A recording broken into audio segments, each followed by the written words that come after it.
Sahabat Rema terkasih dalam Kristus, hari ini Jumat 30 Desember 2022 kita merayakan pesta keluarga kudus dari Nazaret. Masih dalam suasana Natal, saya ingin menghaturkan selamat Natal untuk Anda sekeluarga.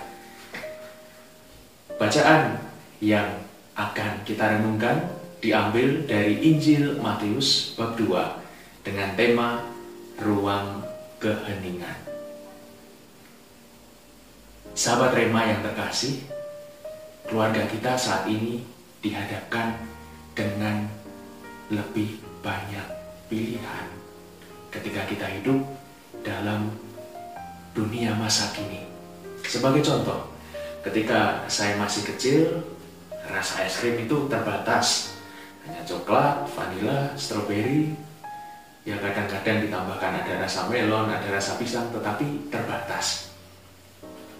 Nah, kalau kita masuk di toko es krim modern, saat ini kita dihadapkan dengan puluhan pilihan.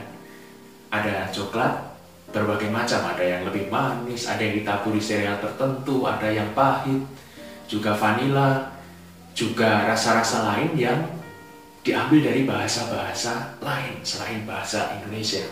Yang apa ini? Juga pilihan-pilihan lain tentang memilih pekerjaan, memilih tempat studi, memilih tempat kuliner, dan sebagainya. Tentu dibutuhkan sebuah kebijaksanaan untuk mengambil pilihan yang tepat, yang kiranya diambil dalam keheningan. Maka untuk itu ada satu pertanyaan bagi kita. Apakah teladan keluarga kudus masih berbicara untuk keluarga-keluarga Katolik masa kini? Tentu saja masih, karena keluarga kudus dari Nazaret adalah teladan untuk keluarga-keluarga kita. Injil Matius yang kita baca dan dengarkan menampilkan keluarga kudus secara menarik.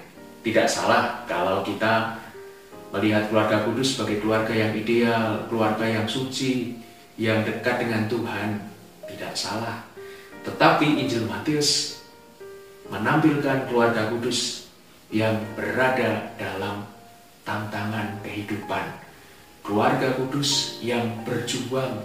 Mengapa demikian? Kita lihat bagaimana Maria mengandung dari Roh Kudus. Dan dari bacaan yang hari ini kita dengarkan, bagaimana mereka harus melarikan diri ke Mesir agar tidak dibunuh Herodes. Maka keluarga kudus tidak hanya soal keluarga ideal, tetapi bagaimana kita mendengarkan kehendak Tuhan, mengambil keputusan dalam keheningan. Itulah yang sedang diambil oleh Santo Yusuf.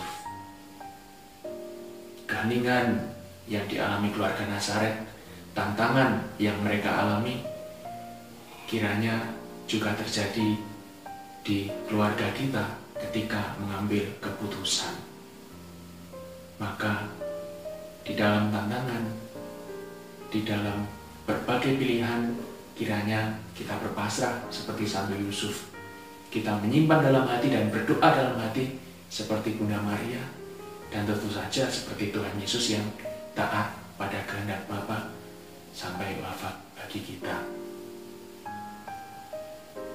Dari keluarga kudus kita belajar bahwa bagi kita pribadi, bagi keluarga kita diperlukan ruang keheningan di tengah hiruk pikuk dunia masa kini, agar kita tidak salah memutuskan, agar kita dapat mendengar kehendak Tuhan dengan lebih jelas, sehingga keputusan-keputusan yang diambil oleh keluarga kita tepat sesuai kehendak Tuhan, sehingga dalam tantangan-tantangan kehidupan yang melelahkan, dari ruang keheningan kita menimba kembali kekuatan, seperti yang disampaikan malaikat pada Santo Yusuf, bangkit dan pergilah. Maka kita beroleh semangat, kekuatan baru untuk menghadapi tantangan-tantangan kehidupan. Keluarga kita tetap menghadirkan keutamaan Kristiani karena menimbanya dalam ruang keheningan. Maka semoga keluarga, karya, studi, komunitas, dan niat-niat baik kita senantiasa dibimbing, dilindungi, dan diberkati oleh Allah yang penuh kasih, Bapa dan Putra dan Roh Kudus. Amin. Keluarga Kudus, doakanlah kami. Amin.